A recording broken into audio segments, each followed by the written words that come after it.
محمد وآل محمد صلوات.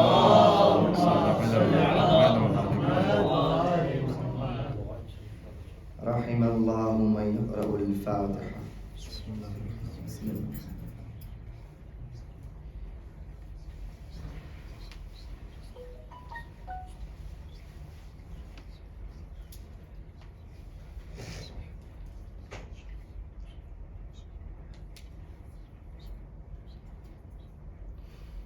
لا حول ولا قوة إلا بالله العلي العظيم.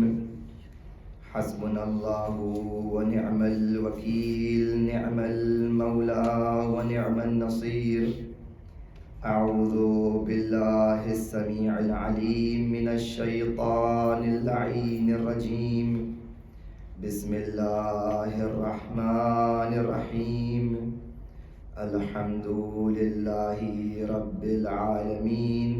الصلاة والسلام والتحية والإكرام على البشير النذير السراج المنير سيدنا ونبينا وشفيع المذنبين، الذي سمي في السماء بأحمد وفي الأرضين بأبي القاسم المصطفى محمد. اللهم صل على محمد وآل محمد وعلى أهل بيته الطيبين الطاهرين المعصومين المظلومين، ولا سيما بقية الله في الأرضين، واللعنة الدائمة على أعدائهم أجمعين من الآن إلى قيام يوم الدين. أما بعد،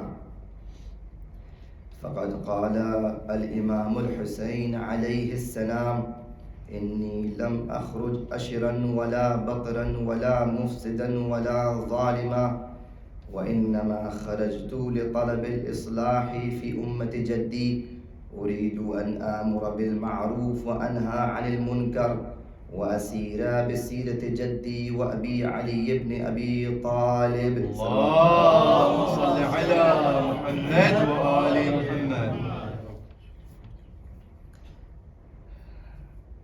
ارشاد ہو رہا ہے اور اس وصیت میں مولا نے اعلان کر دیا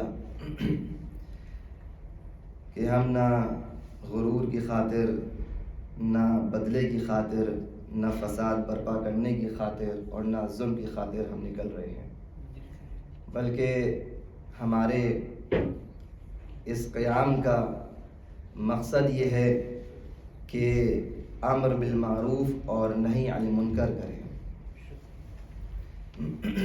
اور اپنے نانا اور اپنے بابا کی جو سیرت ہے اس پہ ہم عمل کرنا چاہتے ہیں۔ آپ حضرات اس بات پہ غور کیجئے کہ رسول خدا نے جو تعلیمات بیان کی، اسلام پھیلایا، تو کیا رسول اللہ کے بعد دور امیر مومنین علیہ السلام میں اور اس کے بعد امام حسن مجتبیٰ علیہ السلام کے دوران امامت میں اور پھر سرکار سید الشہداء کی امامت کے دور میں کیا اسلام نہیں تھا؟ تھا، نمازیں ہو رہی تھیں، مسجدیں اپنے ان تمام فرائض کو یہ مسلمان انجام دے رہے تھے اور رونق تھی مسجدوں میں، ہر چیز اپنی جگہ پر تھی، نماز، روزہ، حج، زکوٰۃ، سارے فروعات دین، لیکن کچھ ایسی کمی تھی کہ جس کی خاطر امام حسین نکل رہے ہیں، اور وہ ایسی چھپی ہوئی چیز ہے کہ امام نے یہ فرمایا کہ میں امر المعروف اور نہی عن المنکر کے لیے نکل رہا ہوں۔ توجہ کیجیے گا، اس زاویے سے شاید آپ نے کبھی سنا نہ ہو، نہ سوچا ہو۔ تو معروف کے لیے امام نکل رہے ہیں لوگوں کو معروف کی دعوت دینے کے لیے نکل رہے ہیں، منکر سے روکنے کے لیے نکل رہے ہیں۔ سوال یہ ہے مولا، نماز تو ہو رہی تھی، روزہ تو ہو رہا تھا، مسلمان ان سارے واجبات کو تو انجام دے رہے تھے، تو پھر آپ یہ کیوں فرما رہے ہیں کہ ہم امر بالمعروف کے لیے نکل رہے ہیں اور نہی المنکر کے لیے نکل رہے ہیں؟ اس کا مطلب یہ ہوا کہ وہ جو کچھ ہو رہا تھا وہ معروف تھا لیکن ناقص تھا، اس میں کمی تھی، کوتاہی تھی، اور ایسی کوتاہی تھی کہ حسین ابن علی کو نکلنا پڑا ہے۔ وہ کیا چیز تھی؟ یہ بات طے ہو گئی کہ وہ ظاہری وہ اسلام نہیں تھا کہ جو زمانے میں رائج تھا، وہ نماز روزے کی بات نہیں تھی جو مولا بچانے کی نکل رہے ہیں، وہ ضمن میں بچ گیا۔ تو یہ معروف کیا تھا، یہ منکر کیا تھا؟ معروف کہتے ہیں ہر وہ نیک کام کہ جس کو نیک کہا جائے، عرف اس کو کہے نیک، اچھا کام، عقل اس کو کہے اچھا کام، شریعت اس کو کہے اچھا کام، وہ ہے معروف۔ اسی کے مد مقابل جو دوسرا حصہ ہے وہ منکر، عقل، شریعت، عرف کہے کہ یہ غلط کام ہے، یہ منکر ہے۔ تو امام علیہ السلام جو نکل رہے ہیں وہ امر بالمعروف یعنی حکم دینا چاہ رہے ہیں، امر کرنا چاہ رہے ہیں کہ نیکی کرو اور برائی مت کرو۔ ابھی عرض ہوا ساری نیکیاں ہو رہی تھیں، برائی سے لوگ بچے ہوئے تھے، تو یہ کون سی نیکی ہے اور کون سی برائی ہے کہ جس کی وجہ سے امام فرما رہے ہیں کہ انما خرجتو، میں صرف اسی لیے نکل رہا ہوں کہ اپنے نانا کی امت میں اصلاح ہو جائے، اور میں چاہتا یہ ہوں کہ امر بالمعروف اور نہی منکر کروں۔ تو عزیزان گرامی، اس کا جواب تاریخ سے تو مل جائے گا، لیکن اصل جواب اگر آپ آگے دیکھیے روایات میں تو وہاں ملے گا۔ روایات سے ہم اور آپ اپنی اصلاح کریں، اپنی عقائد کو لیں۔ بات اصلاح کی چل رہی تھی، عقائد کی اصلاح روایات سے کیجیے۔ اہل بیت کی جو ان کے فرامین ہیں اس کو پڑھیے، اور اسی طرح جو زیارتیں ہیں وہ بھی ایک بہت بڑا معارف کا سورس ہیں، منبع ہیں جہاں سے ہم اور آپ کو عقائد لینا ہے۔ زیارت عاشورہ، اللہم انی اتقرب الیک الی اللہ و الی رسولہ و الی امیر المؤمنین و الی فاطمہ و الی الحسن و الیک، اے اللہ میں تجھ سے، تیرے رسول سے، امیر المومنین سے، جناب سیدہ سے، امام حسن سے، اور اے میرے آقا، اے آقا حسین، میں آپ سے تقرب کر رہا ہوں، قریب ہو رہا ہوں۔ کس کے ذریعے سے؟ بموالاتک، آپ کی موالات کے ذریعے سے، آپ کی محبت کے ذریعے سے، وبالبراءتی ممن قاتلک، اور ان سے تبرہ کر کے جنہوں کو قتل کیا ہے۔ یہ دو ایسے عنصر ہیں کہ جو ہمیں زیارتوں میں نظر آ رہے ہیں۔ ایک قسم وہ ہے کہ جہاں پہ تقرب ہے موالات کے ذریعے سے، اور یہی تقرب الگ چیز نہیں ہے۔ ہمیں اللہ کی قربت حاصل کرنا ہے، اللہ تک پہنچنا ہے، رسول تک پہنچنا ہے، اہل بیت تک پہنچنا ہے۔ ذریعے اور راستے دو ہیں، اور ایسے یہ دو راستے ہیں جن کو آپ کو ایک ساتھ لے کے چلنا ہوگا۔ نہ ادھر سے گر جائیے نہ ادھر سے گر جائیے۔ صراط مستقیم یہ ہے کہ دونوں کو لے کے چلنا ہوگا، جہاں پر ہم کو برات بھی کرنا ہے اور موالات کا دامن بھی تھامنا ہے۔ اب یہ معروف کہ جس کو رسول امام حسین نے ابتدائے اپنی سفر میں ارشاد فرمایا اسی نصیحت کے اندر کہ ہم امر بالمعروف اور نہی عن المنکر کے نکل رہے ہیں، یا ابا عبداللہ حسین بتائیے ذرا معروف کیا ہے؟ منکر کیا ہے؟ امام اب معروف و منکر کو اس لمحے آخر میں فرماتے ہیں جب اس ٹیلے پر صدائے استغاثہ بلند کرتے ہیں. کیا فرمایا؟ هل من ناصر ینصرنا هل من معین یعیننا، کوئی ہے جو میری مدد کو آئے، کوئی ہے جو میری نصرت کرے. تو یہ جو معروف ہے وہ در حقیقت امام اور زمانے کی جو حجت ہوگی اس کی نصرت ہے. یہ معروف وہ ہے جو انسان عقل، شریعت اور عرف اس کو نیک سمجھ رہا ہے، لیکن کمپلیٹ خیر اور نیکی کیا ہے؟ وہ اہل بیت کی ذات ہے، وہ اہل بیت ہیں، وہ رسول و آل رسول ہیں. ان سے تولا کرنا معروف ہے اور ان سے ان کے دشمنوں تبرہ کرنا بھی معروف ہے. اسی کے سائے میں اگر ان سے کوئی بیزاری اختیار کرے، ان کے موالات میں کوتاہی کرے اور تبرہ میں بھی کوتاہی کرے، یہ منکر ہے. ایک سلمان پڑھے محمد و آل محمد پر. اللهم صل على محمد وآل محمد.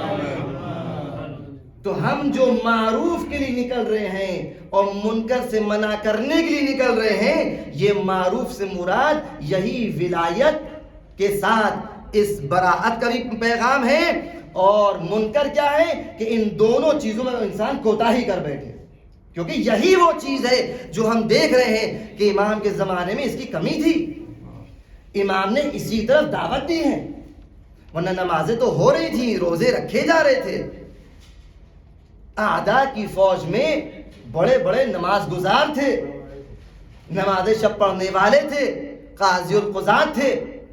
کمی انہی دو چیزوں کی تھی جو میں نے آپ کے سامنے بیان کی ہے. یہ وہ پیغام تھا جو امام نے دیا. وہ امام جو کل میں نے بیان کیا کہ اس کے علم کا حدود، اس کے علم کا دائرہ اتنا وسیع ہے جو ما کان و ما یکون سب کو اپنے اندر سمیٹے ہوئے ہے، ہر چیز کا علم ہے. سورہ یاسین کی میں نے آیت بیان کی تھی، سورہ یاسین کی آیت نمبر 12، اِنَّا نَحْنُ نُحْيِي الْمَوْتَى وَنَكْتُبُ مَا قَدَّمُوا وَآثَارَهُمْ وَكُلَّ شَيْءٍ أَحْصَيْنَاهُ فِي إِمَامٍ. اسی اصلاح، عقائد کی اصلاح کے پہلو میں ایک اور میں اسی آیت کے ذیل میں ایک بات بیان کروں. دیکھیے اکثر اس شبہ میں پھر ہم اور آپ پڑ جاتے ہیں. اکثر میں شبہات لیکن بیان کر رہا ہوں، یہ کام کی چیز ہے، اس کو یاد رکھیے گا کہ علم امام کا شبہ چلیے بیان ہم نے کل کر دیا کہ ہم لوگ کو عقیدہ یہ ہے کہ ہر چیز کا امام کو علم ہے، سب چیز کا علم ہے. دوسرا شبہ یہ پیش کیا جاتا ہے کہ یہ کیسے ممکن ہے کہ انسان مردے کو زندہ کر دے، یہ کیسے ممکن ہے؟ دیکھیے اس وقت دین کے نام پر بہت زیادہ اصلاحات ہو رہی ہیں. آپ کو اس زمانے میں میڈیا میں جہاں پہ ہر ایک کے پاس موبائل ہے اور کہیں نہ کہیں ویڈیوز آتی رہتی ہیں، جوان اکثر سنتے رہتے ہیں، تو آپ دیکھیں گے شبہات ڈالے جا رہے ہیں. توسل کے عنوان سے شبہات ہیں کہ ہم اہل بیت توسل کیوں کریں. توسل غلط چیز ہے، اس لیے کہ ہم کو اللہ سے مانگنا چاہیے. قرآن کی آیت ہے ایاک نعبد و ایاک نستعین، ہم فقط تیری عبادت کرتے ہیں، فقط و فقط تجھ سے مدد مانگتے ہیں، لہٰذا ہم کو صرف و صرف اللہ سے مدد مانگنا چاہیے. ما سوى اللہ، اللہ کے علاوہ کسی سے مدد نہ مانگیے. شبہ ڈالا جاتا ہے، اس کا جواب. اسی طرح دعائے توسل پر بھی اسی لیے اعتراض ہے کہ دعائے توسل غلط ہے. زیارت جامعہ جو میں نے ابھی عرض کیا کہ آپ اپنی زیارتوں سے بھی اپنے عقائد کو درست کیجیے. اب زیارت جامعہ پر بھی اعتراض ہے، زیارت عاشورہ پر اعتراض ہے، ہر چیز پر اعتراض ہو رہا ہے. اس بہکاوے میں آپ حضرات نہ آئیے. ایک اعتراض اس میں سے اعتراضات میں سے یہ ہے کہ یہ کیسے ممکن ہے کہ ایک انسان وہ کام کرے جو اللہ کا کام ہے، وہ کام کرے جو اللہ سے مخصوص ہے، اللہ ہے جو زندہ کرتا ہے مردہ کرتا ہے، وہ ہے جو یحیی و یمیت، علیکم السلام، وہ ہے جو زندہ کرتا ہے مردہ کرتا ہے۔ موت اور زندہ کرنا اللہ کے اختیار میں ہے، نہ کہ بشر کے اختیار میں۔ محمد وعلى محمد صلوات۔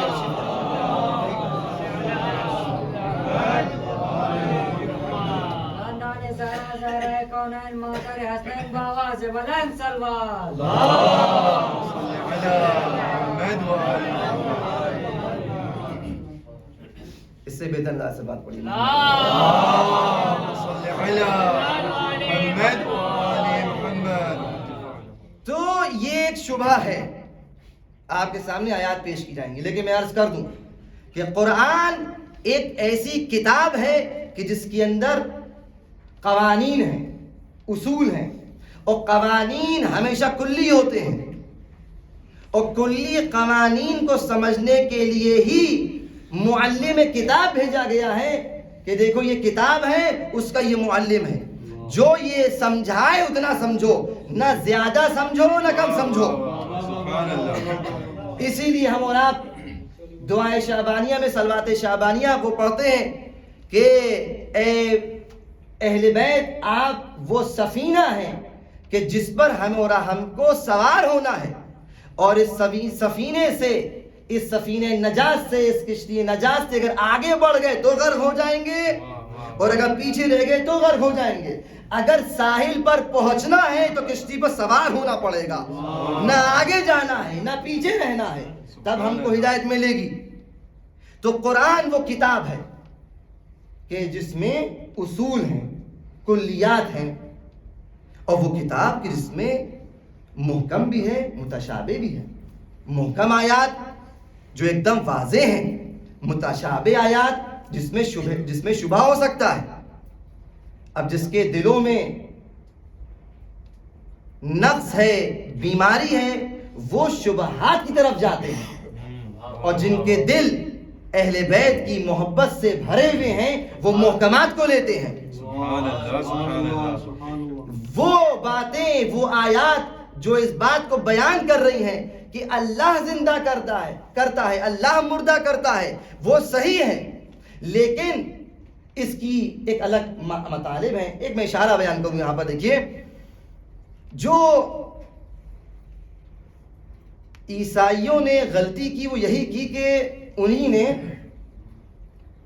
اس احیاء اور ممات، زندہ کرنا مردہ کرنے کو اللہ کا فعل ہی سمجھا، اور یہ سمجھا کہ صرف اللہ کا فعل ہے۔ جب اللہ اس فعل کو، زندہ کرنا مردہ کرنا، اللہ سے مخصوص کر دیا، تو اب جو بھی غیر خدا اس کام کو کرے گا تو یہ کہیں گے یہ اللہ ہے۔ سبحان اللہ۔ اسی لیے جناب عیسیٰ کو اللہ کا بیٹا مان لیا، کیونکہ قرآن نے کہا کہ عیسیٰ مردوں کو زندہ کرتے تھے۔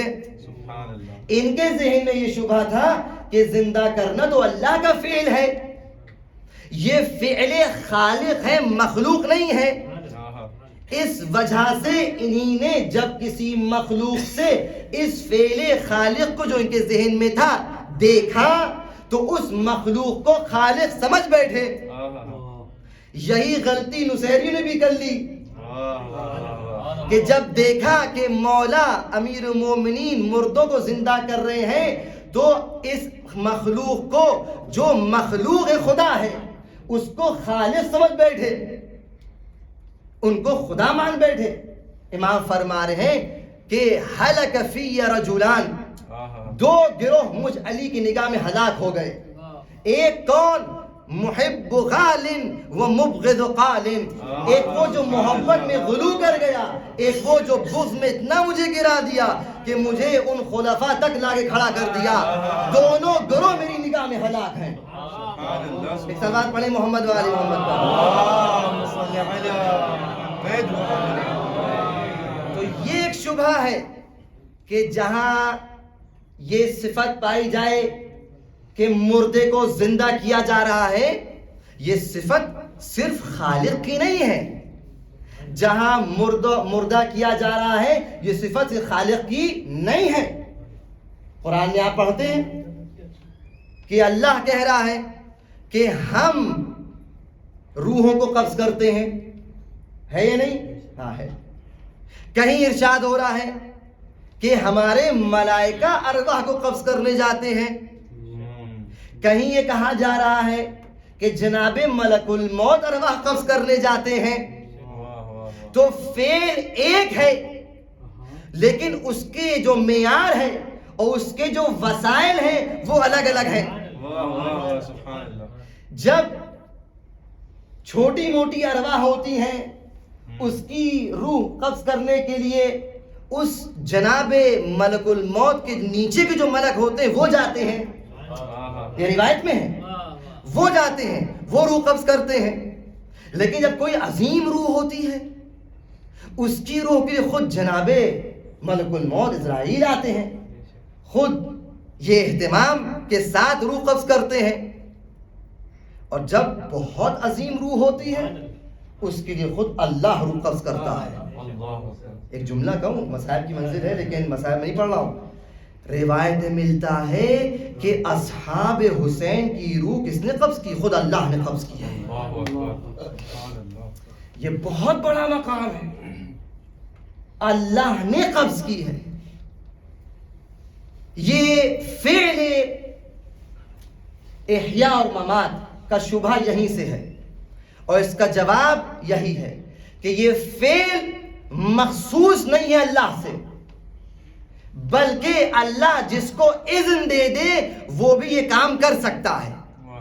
جناب عیسیٰ یہی کہہ کر مردے کو زندہ کرتے تھے کہ اٹھو اللہ کے اذن سے، یہی فرماتے تھے۔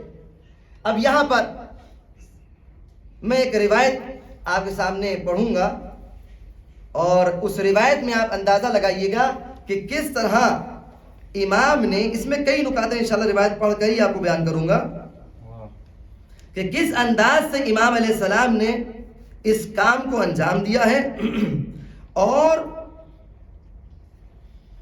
یہ وہ علامتیں تھیں امام کے زمانے میں نے ابھی کیا کہا، امام جو نکل رہے ہیں اپنے قیام کر رہے ہیں وہ کچھ الگ انداز ہے، وہ امر معروف اور نہی منکر وہ نہیں ہے جو ہم اور آپ سمجھ رہے ہیں کہ بس نمازیں پڑھ لینا اور فروع دین کو بجا لانا، نہ، یہ وہی نفس تھا کہ جس کی وجہ سے امام حسین شہید کر دیے گئے، وہی تولا و تبرہ کی منزل ہے۔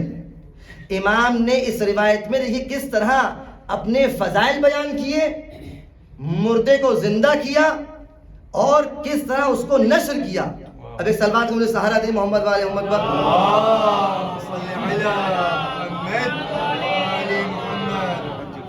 کتاب نوادر المعجزات، روایت طولانی ہے لیکن میں کچھ ٹکڑے بیان کر کے آپ کو اس مطلب کا لے جانا چاہتا ہوں، توجہ سنیے روایت کو۔ راوی ہے میثم تمار۔ میثم تمار سب زیارتوں پہ گئے ہیں، کون ہے میثم تمار؟ میثم تمار وہ شخصیت ہیں جو امام علی علیہ السلام کے اصحاب سر میں سے ہیں۔ میثم تمار وہ ہیں کہ جن کو امیر المومنین علیہ السلام نے علم منایا و بلایا عطا کیا تھا۔ علم منایا و بلایا وہ ہے کہ جس میں انسان کو اگر مل گیا تو اس کو وہ چیزیں معلوم ہو جاتی ہیں جو قیامت تک ہونے والی ہیں۔ سبحان اللہ، سبحان اللہ۔ آپ نہیں سمجھے؟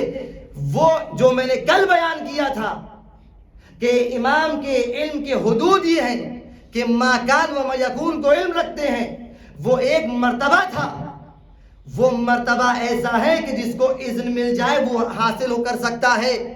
امام نے اپنے اس صحابی کو علم منایا بلایا عطا کر کے بتا دیا کہ جو ہم اہل بیت سے منسلک ہو جاتا ہے تو جو ہمارے پاس ہوتا ہے ہم اس کو عطا کر دیتے ہیں۔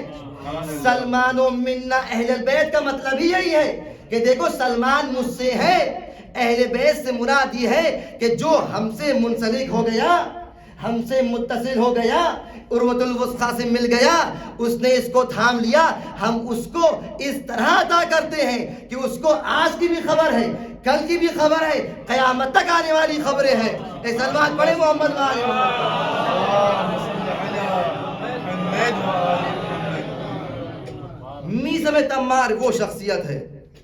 بہرحال اس کی اور بھی کچھ باتیں اس کو چھوڑ کر میثم تمار اس روایت کو نقل کرتے ہیں. کیا فرماتے ہیں؟ قال كنت بين يدي امیر المؤمنین علی ابن ابی طالب علیہ السلام. میں امیر المؤمنین السلام کے سامنے تھا. اذ دخل علینا من الباب رجل مشذب علیہ قباء ادکن بعمامة صفراء وقد تقلد بسيفين فنزل من غیر سلام ولم ينطق بکلام. کہتے میں نے دیکھا مولا کہ میں سامنے تھا, میں نے دیکھا کہ ایک دبلا شخص جو کہ طویل القامت تھا وہ آیا, سر پہ زرد امامہ, کمر میں 2 تلواریں. وہ اس انداز سے آیا کہ فنزل من غیر سلام ولم ينطق بکلام, وہ بغیر سلام کیے اور بغیر کلام کیے آ گیا. اس کا کیا مطلب ہے؟ دیکھیے عمار میثم تمار اس کو نقل کر رہے ہیں. میثم تمار وہ جو سیرت امام حسین نے بیان کیا کہ میں اپنے نانا اور بابا کی سیرت پہ عمل کرنا چاہتا ہوں, وہ سیرت سے میثم تمار آشنا ہے. رسول خدا کی سیرت کیا ہے, رسول خدا کی سنت کیا ہے؟ سنت یہ ہے کہ چھٹے امام سے روایت ہے کہ من بدأ بکلام من دون سلام فلا یجیبوہ. اگر کوئی شخص آپ سے بات کرنا شروع کرے بغیر سلام کے تو اس کا جواب مت دو. سلام سے بات تو کرنا چاہیے, یہ اسلام کی تہذیب ہے, تمیز ہے. آپ کہیں جا رہے ہیں تو پہلے سلام کیجئے, اظہار امن و امان کیجئے. یہ میں نے شاید یہاں بات بیان کی, اس کو بیان کر دیں. سلام کا مطلب کیا ہے؟ سلام یعنی امن و امان, سلامتی. آپ کہتے ہیں سلام علیکم, آپ پر امن و امان ہو. کس بات کو امن و امان ہو؟ کہنے والا, سلام کرنے والا اس بات کا اعتراف کرتا ہے, اعلان کرتا ہے کہ سلام علیکم, آپ پر میری جانب سے امن و امان ہو. یعنی میں آپ کی جان, آپ کا مال, آپ کی عزت, آپ کی آبرو, آپ کی ناموس, آپ کا مال, ان تمام چیزوں کی نسبت امین ہوں. میں نقصان نہیں پہنچاؤں گا. آپ کے غیاب میں آپ کی غیبت نہیں کروں گا. آپ کی عزت کو میں لحاظ رکھوں گا.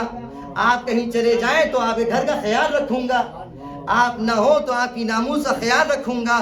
ہر بات کے بارے, ہر چیز کے بارے میں جو آپ سے منسوب ہے, سلام کرنے والا اعلان کرتا ہے کہ وہ چیزیں جو آپ کی ہیں میں اس کے لیے امین ہوں. سلام علیکم. ادھر سے جواب دینا واجب ہے, ادھر سے نیکی کی, آپ کو بھی نیکی کرنا چاہیے. حل جزاء الاحسان الا الاحسان. کیا نیکی کا بدلہ سوائے نیکی کچھ اور ہو سکتا ہے؟ نہیں. تو جہاں نیکی کی ہے تو قرآن کہہ رہا ہے فَإِذَا حَيِّيتُمْ بِتَحِيَّةٍ فَحَيُّوا بِأَحْسَنٍ مِنْهَا. اگر کوئی آپ کو نیکی کرے, عزت و احترام دے, بھلائی کرے تو آپ اس سے بہتر کیجئے. اسی لیے جواب دینا واجب ہے. آپ بھی کہیں گے وعلیکم السلام. یہ اسلام کی تعلیمات ہیں کہ جب بھی کوئی وارد ہو رہا ہے, اس کا, جس پر وارد ہو رہا ہے اس کا حق بنتا ہے کہ آپ اس کو سلام کیجئے. تو یہ واجب ادا کرنے کا ایک ثواب, لیکن جواب دینا واجب ہے. معذرت, جس نے سلام کیا اس کے 99 ثواب, لیکن جواب دینا واجب ہے, اس کا ایک ثواب. اس کی وجہ یہ ہے کہ اس نے نیکی کی پہل کی ہے. فاستبقوا الخیرات. نیکی میں مسابقہ کرو, کمپیٹ کرو, ایک دوسرے پر سبقت حاصل کرو. تو جس نے سبقت لے لی اس کو زیادہ ثواب ملا, جو رہ گیا اس کو کم ثواب ملا. تو یہ فرماتے کہ ایسا شخص داخل ہوا بغیر سلام کے, بغیر کلام کے, آگے سامنے مولا کھڑا ہو گیا اور کیا کہتا ہے, بہرحال طولانی ہے. کہتا ہے کہ وہ کون ہے جو فضائل و کمالات میں سب سے بلند ہے، وہ کون ہے جو رسول خدا کا بھائی ہے، وہ کون ہے جو صاحب ذوالفقار ہے، وہ کون ہے جس کے اندر شجاعت بھری ہوئی ہے، وہ کون ہے جو نجیب الطرفین ہے، وہ کون ہے کہ جس کا نام وہ نام ہے جو آسمانوں پر ہے، وہ کون ہے جو شاخ ابو طالب ہے، وہ کون ہے جو رسول کا جانشین ہے. یہ سارے فضائل پڑھتا رہتا ہے.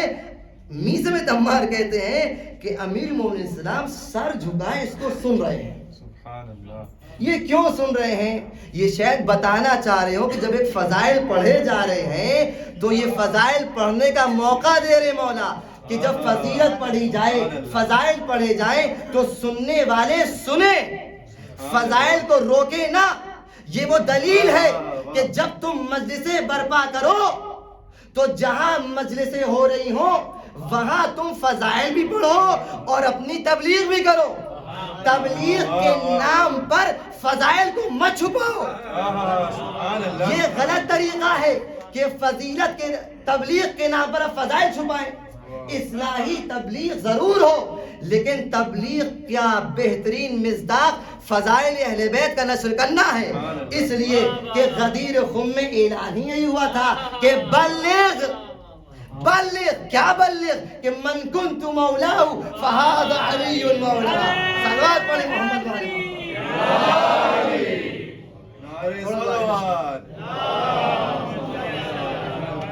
آپ حضرات تھوڑا تھوڑا آگے تشریف لائیے، پیچھے زحمت ہو رہی ہے.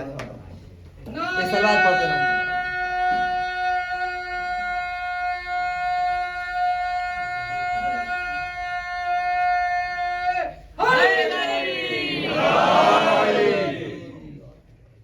یہ ہمیں اس روایت سے میں آتا پہلا نکتہ، مولا کا سر جھکا ہوا ہے، وہ فضائل پڑھ رہا ہے.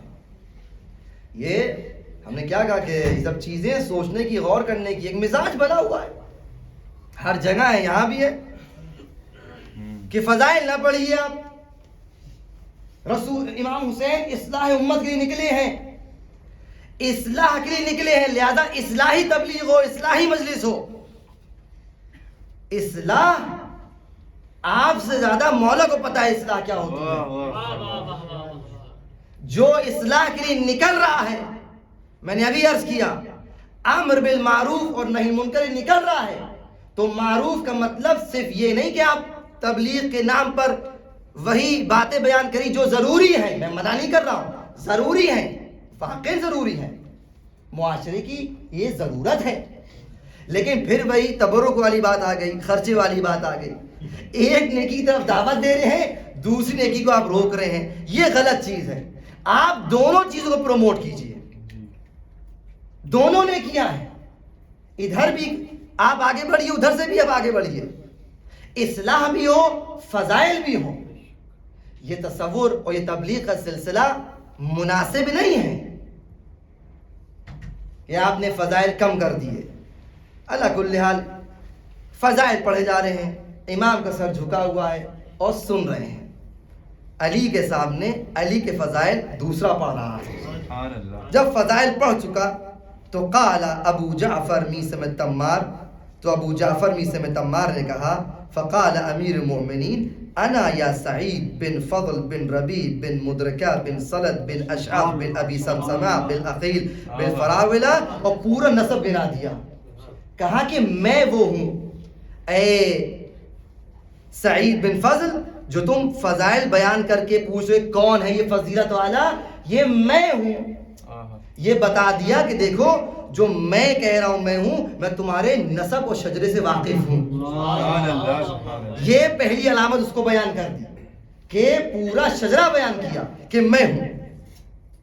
فقال علیہ السلام پوچھو جو تم پوچھنا چاہتے ہو، کیونکہ میں وہ چھپا ہوا خزانہ ہوں جس کے اندر بہت کچھ مخفی ہے. میں وہ ہوں انا الموصوف بالمعروف. یہ وہی میری دلیل اتفاق سے کہ مجھے مل گئی. میں نے کیا کہا؟ اريد ان امر بالمعروف اُرِيدُ أَنْ آمُرَ بِالْمَعْرُوفِ، میں چاہتا ہوں کہ معروف کی طرف امر کروں. امام فرما رہے انا الموصوف بالمعروف، میں وہ ہوں جس کو معروف کہا جاتا ہے. تو کربلا میں امام حسین پیغام یہی دے رہے ہیں کہ دیکھو حسین اور حسین کے خاندان سے منسلک رہو، ان سے محبت کرو، ان کے دشمنوں سے تبرہ کرو. ایک صلوات پڑھے محمد وآل محمد. اللهم صل على محمد وآل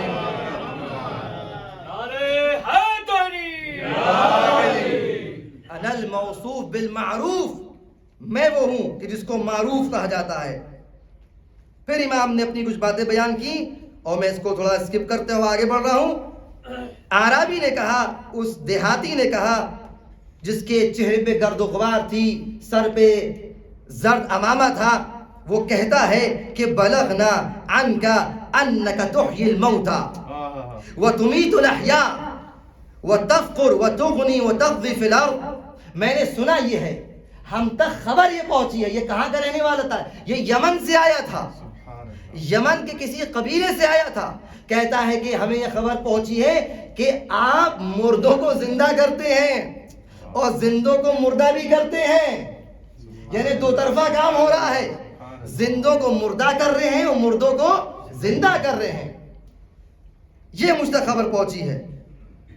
فقال علیہ السلام قل ما بدا لک، تم کہو تم کہنا کیا چاہتے ہو. انکار نہیں کیا کہ میں مردوں کو زندہ کرتا ہوں اور زندوں کو مردہ کرتا ہوں. یہ قول اور فعل اور تقریر معصوم ہے جو ہمارے لیے حجت ہے. اگر کسی کام کو دیکھ کر معصوم خاموش رہے، اس کا مطلب یہ ہے کہ وہ فعل حرام نہیں ہے. اگر کسی بات کو دیکھ کے معصوم چپ رہے، اس کا مطلب وہ بات غلط نہیں ہے. اس نے کہا آپ مردوں کو زندہ کرتے ہیں، آپ زندوں کو مردہ کرتے ہیں. امام نے کہا منع نہیں کیا، کہا قل ما بدا لک، تم کہنا کیا چاہتے ہو، مطلب بتاؤ، ضرورت بتاؤ، کس کام کے لیے آئے ہو. وہ کہتا ہے قال انی رسول الیک من 60,000 رجل، میں ایک میسنجر ہوں، ایک پیغامبر ہوں، ایک میسج لے کر آیا ہوں. کہاں سے؟ 60,000 لوگوں کی نیابت میں میں آیا ہوں. یقال لہم العقیمہ، وہ جو قبیلہ ہے وہ عقیمہ قبیلہ ہے، یمن کا رہنے والے ہم لوگ. اور وقد حملوا معی میتا قد مات مذ مدت، میں اپنے ساتھ ایک لاش لے کر آیا ہوں. کافی ٹائم سے وہ مرا ہوا ہے اور جنازہ ہے، میں لے کے آیا ہوں. کیوں لے کے آئے ہو؟ کہا کہ یہ ایک جوان کی لاش ہے، 60,000 لوگ پریشان ہیں کہ اس کو مارا کس نے ہے، اس کا قاتل کون ہے. 60,000 لوگ ایک دوسرے کے خون کے پیاسے ہو گئے ہیں، کوئی کسی پہ انگلی اٹھا رہا ہے، کوئی کسی پہ انگلی اٹھا رہا ہے. ایک ہلچل ہے قبیلے میں، اس کا قاتل کون ہے. اب قاتل معلوم کرنے کے لیے ہم کو یمن سے آپ کے پاس بھیجا گیا ہے، کیونکہ ہمیں خبر ہے کہ آپ مردوں کو زندہ کرتے ہیں. تو اگر آپ واقعاً مردوں کو زندہ کرتے ہیں تو زندہ کر کے بتائیے، تو ہم آپ کے اس بات پر اعتراف کر لیں گے، ایمان لے آئیں گے کہ آپ رسول خدا کے صحیح جانشین ہیں. امام فرماتے ہیں کہ ٹھیک ہے، اگر یہ ماجرا ہے تو امام نے ابو جعفر، کون؟ میثم تمار کی کنیت ابو جعفر ہے. فقال علیہ السلام یا ابا جعفر ارکب بعیرا وطف فی شوارع الکوفہ. اے ابو جعفر، میثم تمار اس سے بات نہیں کی، اے میثم تمار اٹھو، ذرا بعیر پر اونٹ پہ سوار ہو اور کوفے کی گلیوں میں پھرو اور اعلان عام کر دو. کیا اعلان کرو؟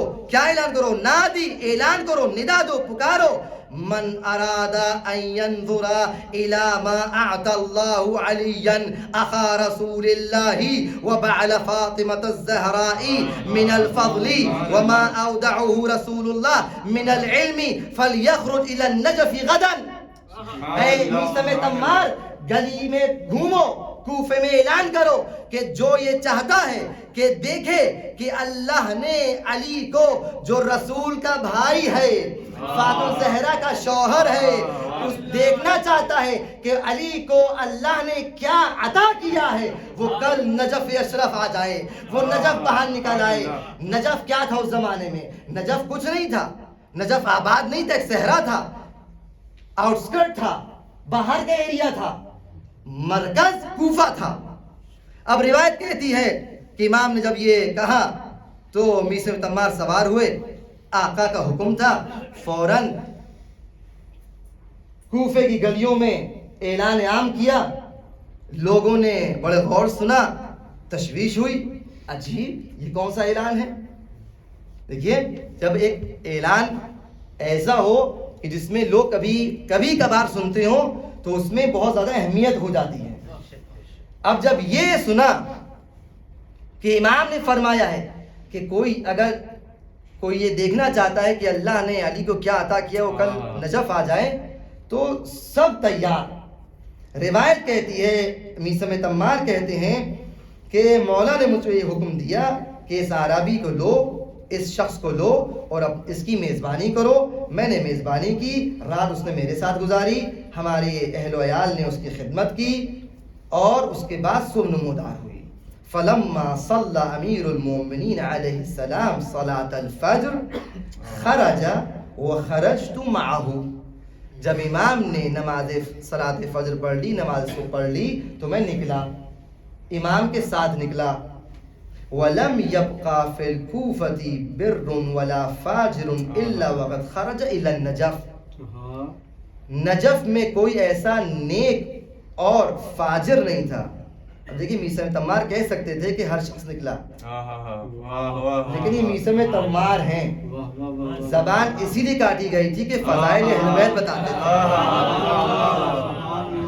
روایت جب نقل کر رہے کہہ رہے کوئی باقی نہ رہا کوفے مگر یہ کہ ہر فاجر اور نیک نکلا، ہر مولائی اور غیر مولائی نکلا، ہر وہ شخص نکلا جو چاہنے والا تھا اور وہ نکلا جو منافق تھا، ہر سقیفائی اور غدیری نکلا اور نجف پہنچا۔ اور جب نجف پہنچا تو فرماتے ہیں کہ ثم قال الامام ائتی یا ابا جعفر بالاعرابی وصاحبہ المیت، اے ابو جعفر، اے میثم تمار، جاؤ ذرا لے کر آؤ وہ میت کہاں ہے، بلاؤ اس صحابی کو، اس اعرابی کو کہاں ہے۔ اعرابی نے وہ دیہاتی، وہ جو دیہات سے آیا تھا۔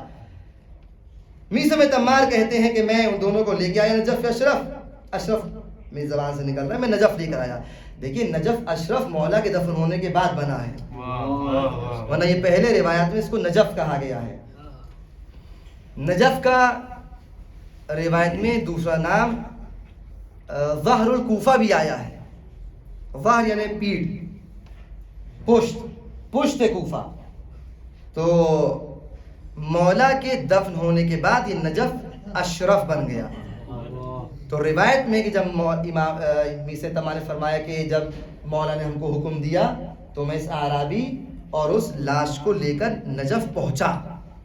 اب جب نجف پہنچا قال میثم فاخرج من التابوت عصب دیباج اصفر، میں نے اس تابوت سے ایک لاش نکالی، ایک تابوت نکالا، تابوت میں ایک لاش تھی کہ جب اس پہ سے کپڑا ہٹایا تو ایسا جوان دیکھا جو چاند کا ٹکڑا تھا، نوجوان، نو نہال، خوبصورت، حسین۔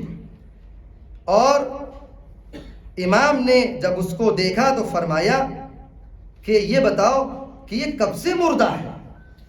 کہا یہ 41 دن کا مردہ ہے، 41 دن سے لاش یوں ہی ہے۔ امام نے فرمایا کہ کیا تمہیں کوئی احتمال ہے کہ اس کا قاتل کون ہے؟ اس اعرابی نے کہا کہ ہم اسی لیے تو آپ کے پاس آئے ہیں کہ ہمیں معلوم نہیں کہ اس کا قاتل کون ہے۔ ہمارے قبیلے میں یہی گفتگو ہو رہی ہے اور ایک دوسرے پہ انگلیاں اٹھائی جا رہی ہیں کہ اس کا قاتل فلاں شخص ہے، فلاں شخص ہے، اور ہر آدمی مذبذب ہے، مشوش ہے کہ اس کا قاتل ہے کون۔ لأنه بات سالما وأصبح مذبوحا من الأذن إلى الأذن. یہ بچہ رات میں سویا تھا، صبح اس طرح اٹھا کہ اس کا گلا ذبح ہو چکا تھا. امام فرماتے ہیں کہ اس کے خون کا طلبگار کون ہے؟ کہا اس کا خون کے طلبگار کئی لوگ ہیں. 50 رجلا من قومه، 50 لوگ ہیں جو اس کے خون کے طلبگار ہیں. بڑے قبیلے، یعنی اس کے معلوم یہ ہوا کہ یہ قبیلہ کوئی معمولی قبیلہ نہیں تھا، اور یہ بچہ بڑا گھرانے والا تھا، خاندانی بچہ تھا. امام فرماتے ہیں کہ دیکھو مجھے پتا ہے کہ اس کا قاتل کون ہے. علم امام مبین. کہا کہ اس کے چچا نے اس کو قتل کیا ہے، اس لیے کہ اس کے چچا نے اپنی بیٹی کا نکاح اس سے کیا تھا، اس نے اپنی چچزاد بہن کو چھوڑ دیا، کسی اور سے شادی کر لی، چچا نے غصے میں آ کر اس کا قتل کر دیا. کہتا ہے کہ ہم اس بات کو نہیں مانیں گے، ہم نے جو بات کہی تھی ہمیں وہی کرنا ہے. ہم اپنی آنکھ سے دیکھنا چاہتے ہیں کہ آپ مردے کو زندہ کیجئے اور پھر یہ مردہ خود کہے زندہ ہو کر کہ ہمارا قاتل کون ہے. بس روایت کا آخری جملہ سے میں تمام کر رہا ہوں. امام نے فرمایا کہ ٹھیک ہے، اگر تم چاہتے ہی ہو کہ تم اپنی آنکھ سے دیکھو کہ مردہ کیسے زندہ ہوتا ہے اور میں کیسے زندہ کرتا ہوں اور قاتل کا پتہ معلوم کرنا چاہتے ہو تو ٹھیک ہے. امام فرماتے ہیں کہ پروردگار کی پہلے حمد و ثنا کرتے ہیں. حمد و ثنا کرنے کے بعد فرماتے ہیں کہ پروردگار بنی اسرائیل کی قوم نے کسی کو قتل کیا تھا، ایک جوان قتل ہوا تھا. بنی اسرائیل کی جو بقرہ اور جو گائے تھی اس کے ایک حصے کو فَفَضْرِبُوهُ بِبَعْضِهَا، حکم کیا ہوا تھا سورہ بقرہ میں کہ اگر اس قاتل کا پتہ چاہتے ہو تو اس گائے کو ذبح کرو اور گائے کا ایک حصہ اس لاش پہ مارو. روایت میں کہ دم ماری گئی تھی، تو جب مارو گے تو یہ مردہ زندہ ہو جائے گا. تو امام وہی فرماتے ہیں کہ پروردگار کی حمد و ثنا کرتے ہیں اور فرماتے ہیں، اعلان کرتے ہیں کہ بنی اسرائیل کی گائے کا ایک حصہ مردے میں پڑا تو مردہ زندہ ہو گیا، لیکن مجھ علی کا ایک جز اس پوری گائے سے بے درجہ افضل ہے. لہذا میں یہ کہہ کر اپنے داہنے پیر سے ٹھوکر ماری اور کہا اٹھ اے اللہ کے بندے. یہ کہا وہ بندہ اٹھا اور کہتا ہے کہ اشہد ان لا الہ الا اللہ واشہد ان محمد رسول اللہ واشہد انک امیر المؤمنین ولی علی ولی اللہ.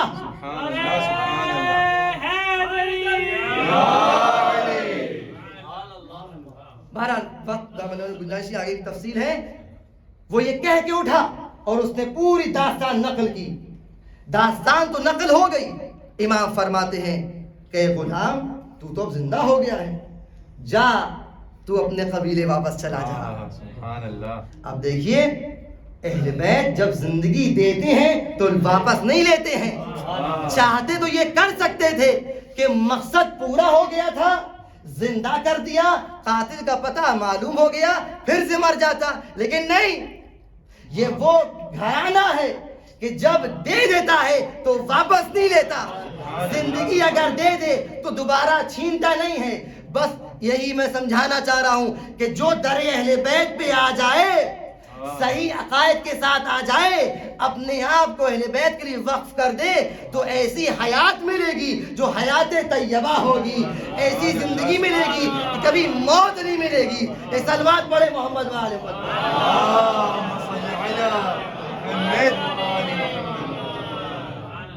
واپس چلے جاؤ گا، واپس نہیں جائیں گے، آپ کے ساتھ رہیں گے. کہا ٹھیک ہے اے عربی تم واپس چلے جاؤ، جا کے بتا دو ہوا کیا ہے. کہا میں بھی واپس نہیں جاؤں گا، مجھے ایسا شخص مل گیا جو مردوں کو زندہ کرتا ہے، زندوں کو مردہ کرتا ہے. یہ دونوں شخص امام کے ساتھ رہے یہاں تک کہ صفین میں شہید ہو گئے. یہ اہل بیت کا گھرانہ ہے. تو معلوم یہ ہوا کہ اہل بیت مردوں کو زندہ کرتے ہیں. یہ کام صرف اللہ سے مخصوص نہیں ہے. جس طرح قرآن میں موت اللہ بھی موت دیتا ہے، ملائکہ بھی موت دیتے ہیں، ویسے ہی جس کو اللہ اذن دے دے وہ انسان کسی دوسرے کو موت دے سکتا ہے۔ جب ابراہیم کے پکارنے پر پرندے زندہ ہو گئے تو کیا علی کے کہنے پر مردہ زندہ نہیں ہو سکتا؟ من زندہ ہو جائے گا۔ بس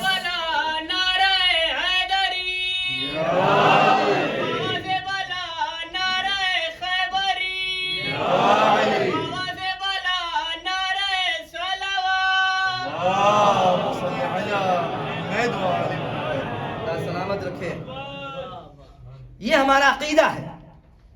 اصلاح ہو گئی، مضبوط عقیدہ ہو گیا۔ یہ ایک روایت ہزارہا روایات ہیں کہ جس میں یہ بات بیان کی جا رہی ہے کہ اہل بیت یہ کام کر سکتے ہیں۔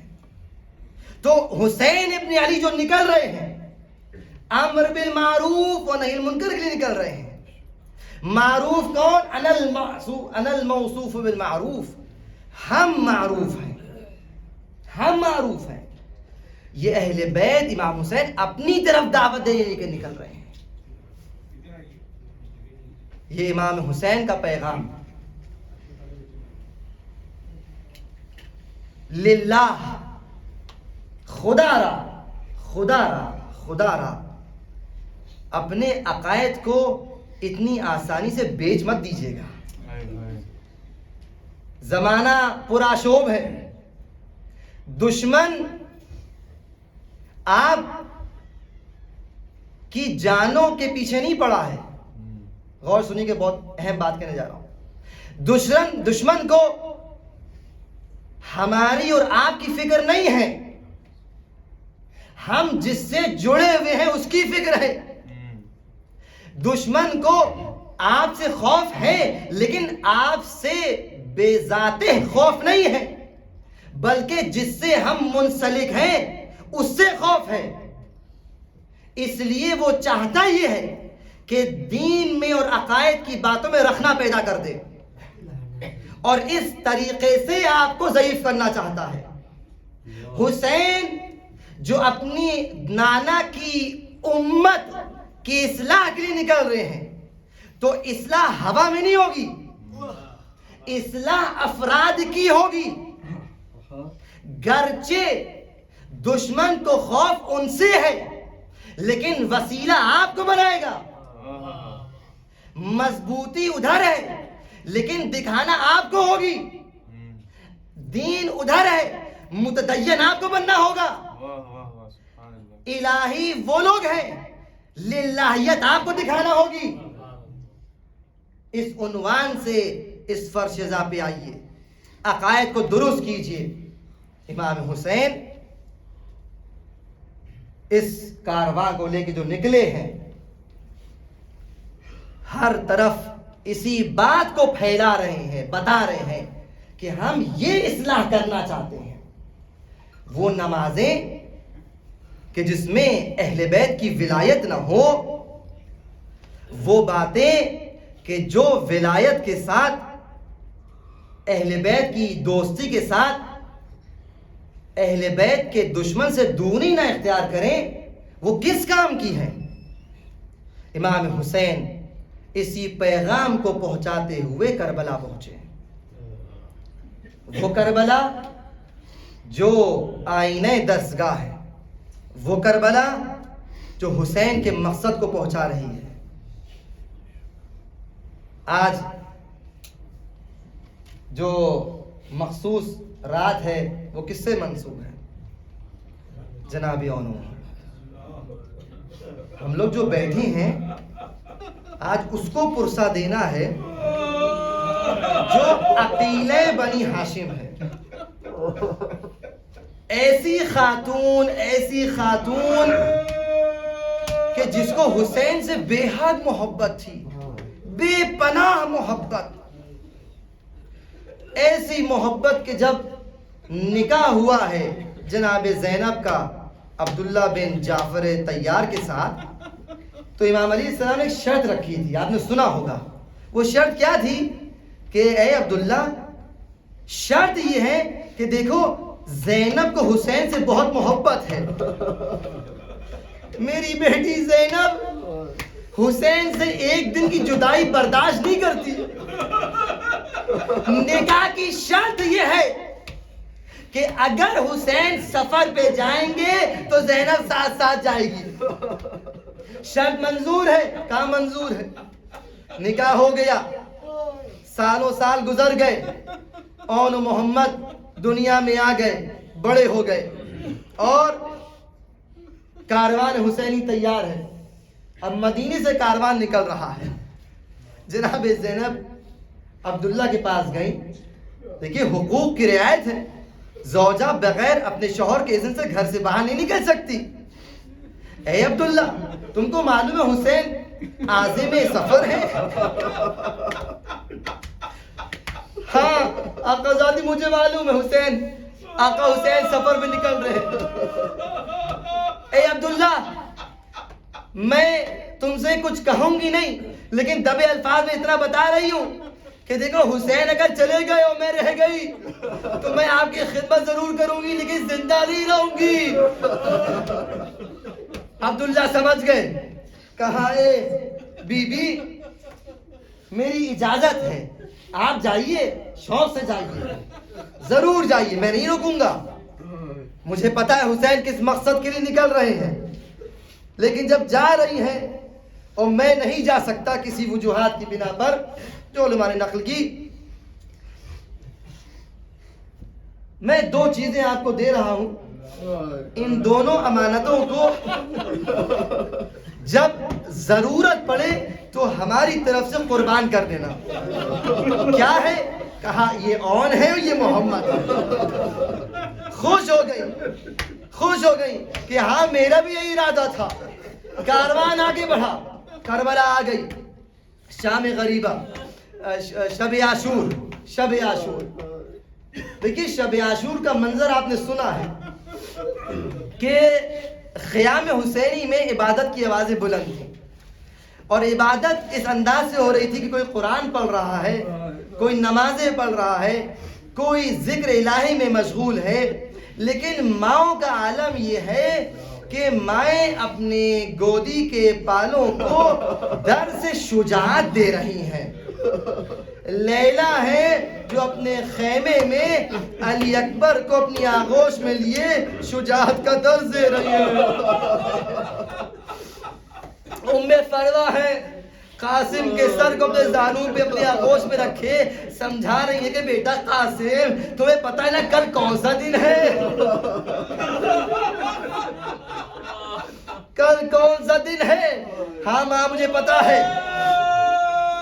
ایک خیمے میں جناب زینب ہے، وہ زینب جو چاہتی یہ ہے کہ کل موقع نہیں ملے گا. اپنے بچوں کو ہم شاید بتا نہ سکے کیونکہ ذمہ داری ہے میری.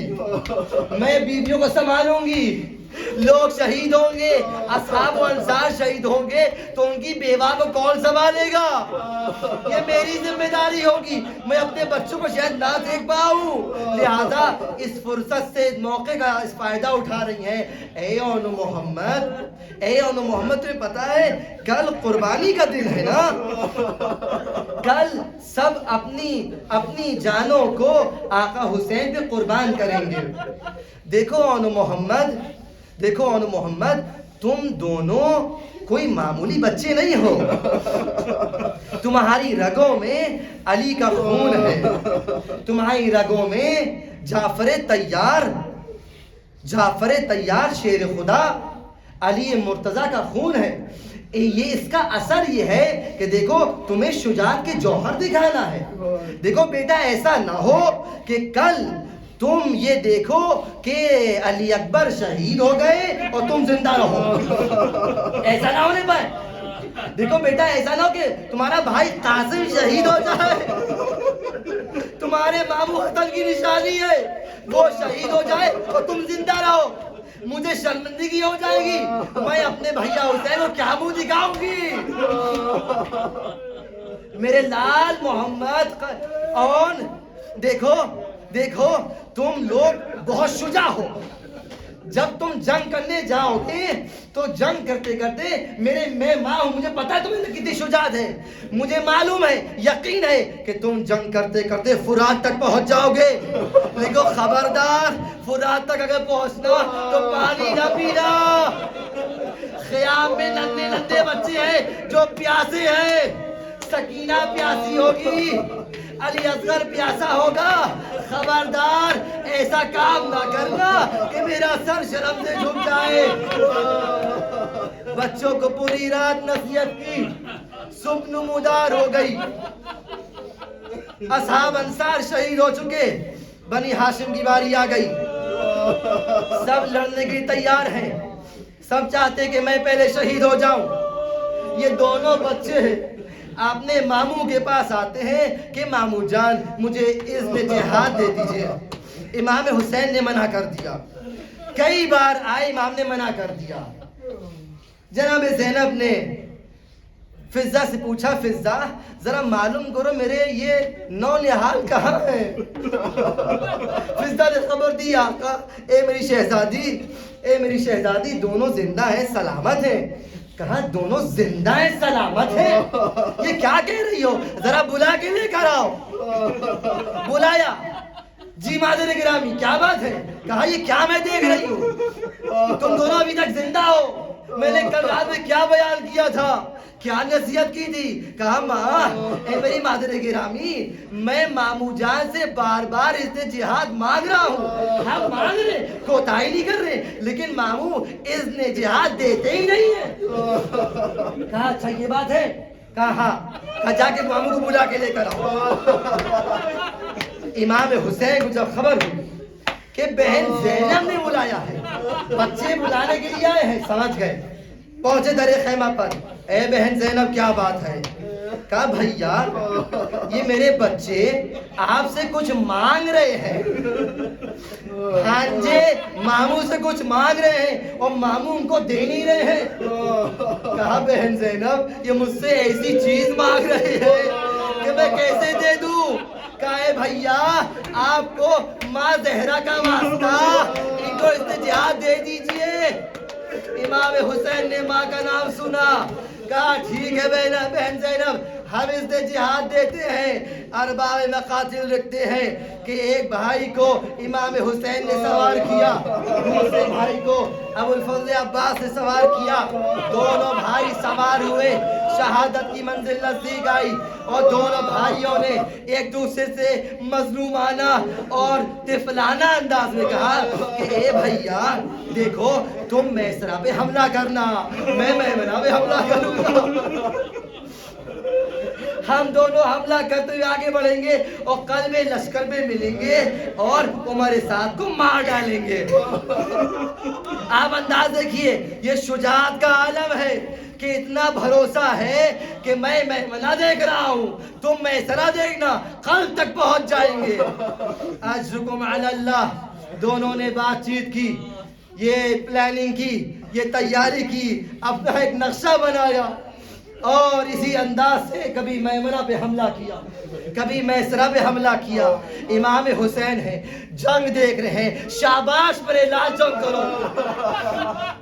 عباس جنگ دیکھ رہے ہیں، شاباش میرے شیر بڑھ بڑھ کے حملہ کرو، میں تمہاری جنگ دیکھ رہا ہوں۔ بچے ہیں ماموں کو دیکھتے ہیں، شجاعت ملتی ہے، تسکین ملتی ہے، بڑھ بڑھ کے حملہ کر رہے ہیں، کبھی میمنہ پہ حملہ، کبھی میسرہ پہ حملہ، جوش شجاعت ہے اور لڑتے لڑتے قلب لشکر تک پہنچ گئے۔ عمر سعد نے دیکھا کہ دونوں جوان وہ ہیں جو بہت تیزی سے قلب لشکر تک آ گئے ہیں، حکم دیتا ہے کہ تم لوگ کیا کر رہے ہو؟ یہ وہ ہیں جو علی کے شیر ہیں، یہ وہ ہیں جو علی کے نواسے ہیں، جعفر تیار کے پوتے ہیں، ایک ساتھ حملہ کرو۔ اجرکم علی اللہ۔ جب یہ حکم آنا تھا ارباب مقاتل نے کہا ایک مرتبہ دشمنوں نے ان دو ننھے سپاہیوں کو اپنے حصار میں لیا، نرغہ آدھا میں گھر گئے، دشمن نے حملہ شروع کیا، دونوں بھائیوں کو الگ کیا، دونوں پہ وار کیا، ایک بھائی کے سر پہ گھوس لگ گیا، وہیں پہ گر کے شہید ہو گئے، روح جنت کو پرواز کر گئی۔ دوسرے بھائی کے سر پہ تلوار لگی، گھوڑے سے زمین پہ گرا، آواز دی اے مامو جان میرا سلام آخر قبول کیجئے۔ امام نے آواز کو سنا، فوراً مقتل کا رخ کیا، فوراً اس بھائی پر پہنچے، لاش پر پہنچے، کیا دیکھا ایک رمق باقی ہے، ابھی زندہ ہے، سینے سے لگا لیا، جزاک اللہ جزاک اللہ، تم نے اپنا حق ادا کر دیا ہے میرے بھتیجے، اے میرے لال، اے میرے لال، بس صبر کرو، تمہیں تکلیف ہو رہی ہے، ارے دیکھو تمہارے نانا لینے آ گئے، تمہارے دادا لینے آ گئے۔ اجرکم علی اللہ، بچے نے بس ایک بات کہی، اے مامو جان دیکھیے اب ہم نے ماں سے ایک وعدہ کیا تھا، ماں سے ایک وعدہ کیا تھا، ماں نے ہمیں وصیت کی تھی، ماں سے بس یہ کہہ دیجئے گا کہ اے مادر گرامی آپ کے بچے فرات تک پہنچے لیکن پانی نہیں پیا۔ اجرکم علی اللہ، بس آخری مسجد سے مت تمام، بس آخری مسجد، آج اس کو پرسہ دینا ہے، وہ زینب کہ جس نے اپنے بچوں میں گریہ نہیں کیا، نہیں روئی زینب، اس کو پرسہ دینے کے لیے آئے ہیں۔ دونوں لاشیں امام حسین لے گئے اور لا کے خیمے کے سامنے رکھ دیے، آواز دی بیویوں آؤ، دیکھو آن محمد آ گئے، ساری بیویاں آ گئیں، واہ حسینہ واہ محمدہ واہ عونہ واہ مصیبتہ، اپنے آپ کو پیٹنا شروع کیا، گریہ ازاری شروع کیا، ماتم شروع کیا۔ حسین نے دیکھا کہ بہن زینب نظر نہیں آتی، اے فضہ جا کے ذرا زینب کو بلا لاؤ، کہو تمہارے لال آ گئے۔ جناب فضہ پہنچی، اے شہزادی آپ کے بیٹے آ گئے۔ کہا کیا میرے بیٹے آ گئے؟ یہ کیسے ہو گیا؟ کیا واپس آ گئے؟ کیا جنگ سے واپس آ گئے؟ میدان سے واپس آ گئے؟ کہا نہیں شہزادی، واپس زندہ نہیں آئے ہیں، سرخ روح ہو کر آئے ہیں۔ تڑپ گئی، کہا ٹھیک ہے، باہر آئی، کیا دیکھا دو ننھے جنازے ہیں، سب ماتم کر رہے ہیں۔ ارباب مقاتل کہتے ہیں، خطبہ پڑھتے ہیں کہ دو لاشوں کے بیچ میں زینب زانو زمین پر رکھ کے بیٹھ گئی، سینوں پہ ہاتھ رکھا، یا اللہ تقبل منا ھذا القلیل، یہ اللہ اس قلیل سی قربانی قبول فرما۔ یہ وہ زینب ہے کہ روئی نہیں، آج شاید طول ہو جائے لیکن 2 منٹ کے مسائب اور زحمت تمام، آپ بہت گریہ کیجئے گا۔ جناب زینب، میں نے مولانا محمد کے مسائب پڑھ لیے، اب یہاں جناب زینب کی مصیبت دیکھیے۔ جناب زینب نہیں روئی، نہیں گریہ کیا، صبر کیا۔ جب صبر کر لیا تو بیویاں تو رو رہی ہیں، زینب خاموش ہے۔ زینب نے صبر کیا، ماں کا دل ہے لیکن صبر کیا، اور وہ منزل آ گئی کہ اب یہ لٹا ہوا کاروان جب نکلا ہے تو بے کجاوہ اونٹوں پہ جب سوار کیا گیا تو ظالم نے ظلم یہ کیا کہ جہاں پہ شہداء کے لاشیں تھے وہاں سے کاروان لے گیا، وہاں سے کاروان گزارا کیا۔ جناب زینب نے جب تمام لاشوں کو دیکھا روئی، لیکن جب بچوں کے لاشوں پہ نگاہ پڑی آنکھیں بند کر لی، نہیں روئی، صبر کیا، کوئی آوازاری نہیں کیا۔ یہ دوسرا مقام تھا۔ تیسرا مقام جب رہائی ہوئی ہے اور ننھے سر دیے گئے ہیں تو کہنے والے نے یہ کہا کہ بھائی اس بچوں کی ماں کیا نہیں ہے؟ یہ بچوں کی ماں کہاں ہے کہ جو اس بچوں کے سر کو نہیں لے رہی ہے؟ خاموش رہی، کچھ نہ بولی، بچوں کے سروں کو دیکھا لیکن کچھ آوازاری نہیں کی، صبر کیا۔ آگے مقام آیا، کب کا مقام؟ جب جناب زینب مدینے آ گئی، مدینے آئیں اور جب اپنے گھر میں پہنچی ہیں اور اس گھر میں عبداللہ سے ملاقات کی ہے، عبداللہ دروازہ کھولا، کہا اے ضعیفہ کس سے ملنا ہے؟ کہا عبداللہ تم نے مجھے نہیں پہچانا؟ ارے میں زینب ہوں۔ عبداللہ تڑپ گئے، اے زینب یہ کیا حال ہے؟ کمر خمیدہ، بال سفید، اجرکم علی اللہ۔ جناب زینب ابھی تک نہیں روئی ہے، یہی زینب آخر ماں کا دل تھا، کب تک نہ روتی؟ جب گھر میں وارد ہوئی سین میں 2 مسلے دیکھے،